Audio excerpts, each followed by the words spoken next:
మన ఆచారాలు, సంస్కృతి, సాంప్రదాయాలకు స్వాగతం.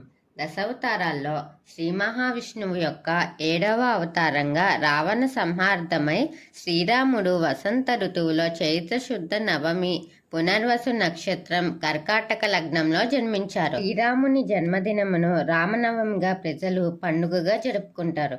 14 సంవత్సరాల తర్వాత అరణ్యవాసము, రావణ సంహారము తరువాత శ్రీరాముడు సీతా సమేతంగా అయోధ్యకు ఈరోజే వచ్చారు. ఈయన మాటకు కట్టుబడి ఉండడం, ధర్మాన్ని పాటించడం, పితృవాక్య పరిపాలన, ఏకపత్ని వ్రతుడిగా ఉండటం, ఎల్లప్పుడూ సత్యం మాట్లాడటం, మంచి ప్రవర్తన వంటి సద్గుణాలకు చిహ్నం రామయ్య తండ్రి. రావణ సంహారం తర్వాత సీతా సమేతంగా అయోధ్యలో పట్టాభిషేకం జరిగింది.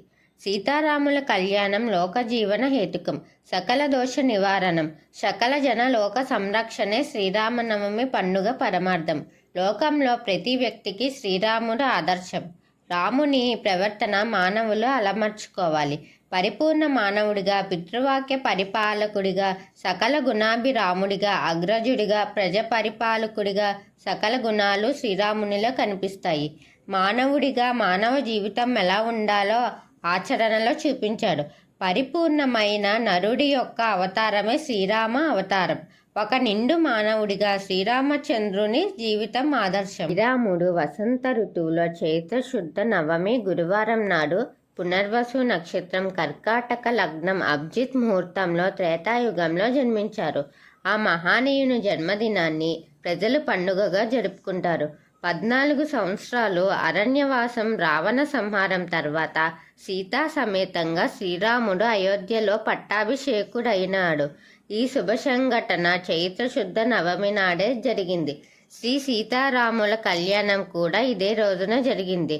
శ్రీ సీతారాముల కళ్యాణాన్ని భద్రాచలంలో కన్నుల పండుగగా జరుపుతారు. మానవ జీవితం ఎన్నో కష్ట సుఖాలతో ముడిపడి ఉంది.